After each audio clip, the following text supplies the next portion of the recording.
It's like we're not gonna find another king tut, we're not gonna find another Osberg. Happy Friday and welcome to Coffee Time, on location, here in central Oslo. Well, next to central Oslo, I'm staying in a neighborhood called Grünerløkka, which my guide calls the Greenwich Village of Oslo, which is not fair because it is much cuter and nicer than Greenwich Village. But I'm at this little park, which is a canal which separates the two, so it's super cute. I have my coffee. It's a cappuccino and it cost me exactly $4, so think of that the next time you complain about Starbucks. And for my snack, I've got a bolle, which is, it means bun, and there's a specific type of bun this is, but I don't know Norwegian, so I'm not sure yet. Okay, ready. So I ripped it open and it's filled with jam and it's flavored with cardamom. You can see the specks. It's delicious. This is fantastic. You should definitely come to Norway and eat this. But anyway, this morning I went to the Viking ship museum, which was very exciting, and I've been looking forward to this since I planned on coming to Oslo. So that's what I'm gonna be nerding off about today. So I hope you're ready. Let's get started. So the Viking ship museum houses 4 Viking ship burials. One of them is the best preserved ship in the world, and then there's one that's like just nails left, and then the other 2 are somewhere in between. And I think it's a purpose-built museum, but it looks like a church, like it's in the cross layout. So immediately when you walk in, you're staring like straight down the prow of the Osberg ship, which is the best preserved one, and it was originally like a royal pleasure craft. There were only about like 2 boards that were above water, and it's got carvings everywhere. It's really fantastic, and it was in use for like 20 years before it was hauled up onto shore and used as a burial space for 2 women. And these birds are being dicks. So I moved upstream just a little so I won't be distracted by mean birds and people walking by in front of me and wondering why I'm filming myself. So also there's this lovely statue of this lady trying to ride a bull? I think it's a bull. Oslo has like the most sculptures of any city I've been to, and almost everyone in all of the sculptures is nude, which is not really unusual for Europe actually. Anyway, so the Osberg ship, it was used as a burial for these 2 women, and one of them was about 80 and one of them was about 50, and we've got like their bones, but and it's the richest Viking grave ever found, but it was grave robbed. Is that the past tense? But it was plundered, we'll go with that one, about 100 years after it was buried, so there's no gold or silver or anything, which you would expect from a Viking grave and which we found in other graves, but it's still got all this fantastic stuff, and like the only known Viking saddle, which was carved out of wood, which if you've ever been on a horse, those saddles are made out of leather with a core of wood, or nowadays it's like artificial, but like that's about as comfortable as you would imagine it would be.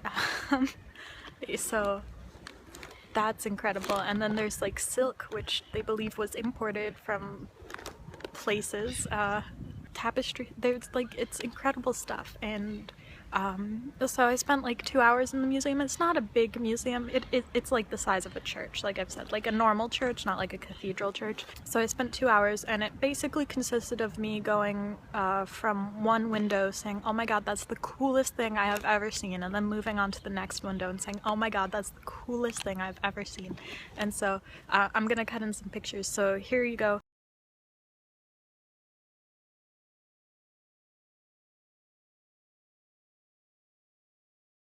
But the detail on the carvings was incredible, and like just everything was so amazing. Like this is 1,000-year-old stuff we're talking about, and they have like pieces of leather and pieces of silk, and and this is the stuff that's well preserved. Like there's stuff that was not well preserved and disappeared, but they like know it was there because of the stuff they found around it. All this stuff was found in Norway, and Norway does not have like great weather for preserving things. Like ancient Egypt, yeah, it's a desert, everything's gonna dry out.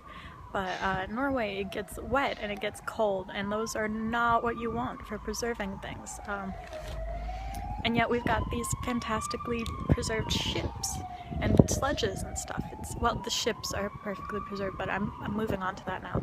So the Osberg ship, which is the one that's the coolest and that I'm going to talk the most about, it was found in 1904 in Osberg, like that's where they get the names. So the Osberg ship was discovered in 1904. It was a big mound on the surface, of course, like that's what's in these burial mounds, giant Viking ships sometimes. And so they dug it up, and the ship was incredibly well preserved, but some of the other stuff was not. Like there are these sledges, which are basically big fancy sleds, and they were destroyed like during the funeral ceremony. Like they were crushed by big rocks, so they found them in like millions of little pieces, and they managed to put them back together, but like being smashed into thousands of pieces of wood is not going to be good for preservation. So and actually these were painted originally, and you could still see the paint on them when they discovered them. Apparently they were like gray and brown with red parts, and it was cool. So they have like drawings of what the excavators found the colors to be. But to reconstruct this or preserve it in any way, they basically had to make a choice whether they wanted to save the color or save the wood and the carvings. And as you can see from these pictures I'm putting in here, the carvings are pretty cool, and since you don't see any colors except for that one reflection because the boards were lighted and but whatever, they decided to save the carvings. Since it was 1904, conservation technology was not, you know, great, so the only best way they had to do that was to basically immerse everything in a bath of alum, which of course destroyed the paint. Alum's like a heavy metal salt, like it's not a good thing. And it seemed to work, so they were able to place, like rebuild these sledges, and they're on display now, and they're fantastic looking. But what they didn't know then is that this alum process that they use releases sulfuric acid. So the sulfuric acid of 100 years of alum decomposing, I guess, is eating the wood from the inside out. So, some of this stuff, like these sledges, like I'm gonna put in a picture here. There's a broken bit of one of the sledges, and you can see so I'm just gonna explain it a little bit. There's like the outer shell, and that's a dark color, and then the inside is like a lighter color, and it shouldn't be like that because it's a solid piece of wood. The sulfuric acid is kind of like, it's ruining the wood.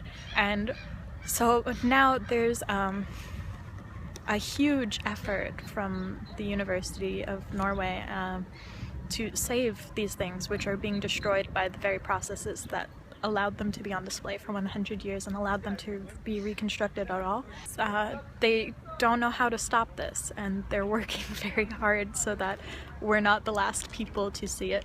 And that's why one of these sleds you'll see is covered in little dots, and that's because they are doing 3D modeling so that at the very least there will be a digital version of one of these sledges. But so this Save Osberg project just shows like how fraught everything is, because they originally made this decision, well, will we save the wood or should we save the paint, and they chose the wood, but then the way that they chose to save the wood is actually destroying the wood 100 years later. And so now we're trying to save the wood because we don't even have the paint anymore, so we have to save the wood. These are, again, like the best, like this is Norway's national heritage. This is the best Viking stuff in the world, and once it's gone, it's gone. And so this is like the problem with conservation. Like, what if what we're doing actually makes it worse? Which is what they did in 1904, which they couldn't have known about, but it's like, what if we do the same thing and we don't know about it? Like, obviously standard practices are much, 1,000 times better and more rigorous now than they were in 1904, but still, it's a possibility that we don't know what will happen. And I'm linking to the Save Osberg project down below, so if you're interested you can check it out. They had some great videos with a chemist who is explaining what they're trying to do now, and they had a lot of good explanatory pieces at the museum, and I'm sure the website will be pretty good. But anyway, going to these places and like seeing it, like how fragile this stuff is, because it looks so solid and beautiful in the museum. You think of course it will last forever, but you can't see what's happening chemically on the inside and the like molecular scale, and then it reminds you how fragile history is, because like it's a miracle this stuff's preserved at all. There's these 3 giant ships, and 2 of them are like whole and intact, and then there's one that's like the bottom part, and then there's one that's just, they only have the iron nails left. So like it would have been very easy for this Osberg ship to not have been preserved and to just have disappeared like probably hundreds of other ships did. Like, the Osberg burial was probably not the most spectacular Viking funeral ever, but it is to us because it's the best one we've ever found, and it could remain the best one we've ever found. I mean, we found it 111 years ago, so the chances of we're finding a better one are not like stellar. It's like, we're not gonna find another King Tut, we're not gonna find another Osberg, and now because we found it, we're kind of ruining it. But archaeology is all about chance. Like, it's chances are against any particular dead thing being preserved for any amount of time, and that's why we don't have many human evolutionary remnants, because like these were small bands of like 20 or 30 people who lived in not great areas for preservation, and then like there are entire species and probably genuses of dinosaurs we've never found and will never find because they just didn't live at the right time, or they didn't die in the right place, or they didn't have hard body parts. Like, we don't have any of that stuff. And so like the same thing's true even just in human civilization. Like, we've got a lot of Greece and Rome because they were over entire areas and they lived for hundreds of years, with smaller civilizations that lived in less than ideal conditions preserving stuff. It's like just a chance that we found any of this stuff. It's like we think everything we create is going to live forever, like, but it's not, and chances are against any one thing being found ever again after it's gone. So the fact that there are these finds like Osberg at all is incredible, and it's beyond, like, it beat the odds, and it's hopefully will continue to beat the odds, and it won't turn into a fine reddish dust. It's funny because a lot of the things we find, they're like graves. So Vikings in ancient Egypt, these were people, and they were buried with all this stuff so that they would have an afterlife, and because we found it, we know that these people have an afterlife, these specific individuals, but for the vast majority of them, like, there's nothing left. And we all imagine that our civilization is going to last forever and is going to leave a mark of that we existed, that what we believed will leave a mark on the future, but in the vast majority of cases, like 99.9% of everyone who has ever lived will leave no mark. And that's incredible that we still have these marks left, and that's what I think when I do archaeology or like go to a museum. It's just like chances are against any of this ever having been found, and we found it, so that's amazing to me, even when it's just a broken piece of pottery that someone used to wash dishes in, or it was a dish that someone used, or a loom weight, and they probably didn't care that much about this loom weight or this particular dish, but we found it.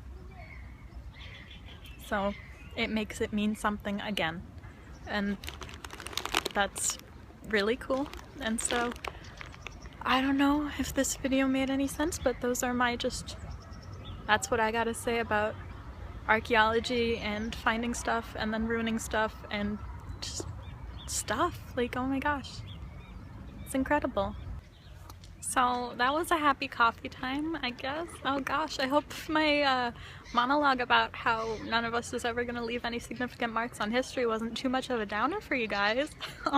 Sorry if it was, but I'm staying in Oslo until Sunday, so next Monday's video is gonna be a tour of the city. I hope you're excited. Remember to subscribe so you don't miss it, and don't forget to find me across the internet if you missed me in the meantime. So I hope you have an excellent weekend, and I will see you on Monday. Bye!